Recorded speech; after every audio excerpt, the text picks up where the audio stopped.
అందరికీ నమస్కారం. భగవద్గీత సిరీస్లో ఇది 17వ రోజు. ఈరోజు మనం మొదటి అధ్యాయం అర్జున విషాద యోగంలోని 17వ శ్లోకాన్ని తెలుసుకుందాం. కాశ్యశ్చ పరమేశ్వాస శిఖండీ చ మహారథ దృష్టద్యుమ్నో విరాటశ్చ సాత్యకిశ్చాపరాజిత. ఈ శ్లోకంలో గొప్ప విలుకాడైన కాశీరాజు, మహారథుడైన శిఖండి, దృష్టద్యుమ్నుడు, విరాటుడు మరియు అజేయుడైన సాత్యకి తమ శంఖాలను పూరిస్తూ ధర్మయుద్ధానికి సిద్ధమైనట్లు శ్రీకృష్ణుడు వివరిస్తున్నారు. జీవిత సందేశం: ధర్మం వైపు నిలబడే ధైర్యం ఉన్నవారికి విజయం ఆలస్యమైనా తప్పక లభిస్తుంది. నిజాయితీతో చేసిన ప్రయత్నం ఎప్పటికీ వృథా కాదు.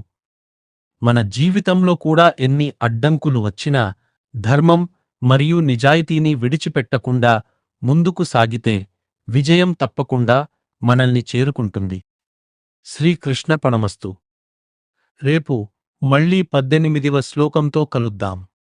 ధన్యవాదాలు.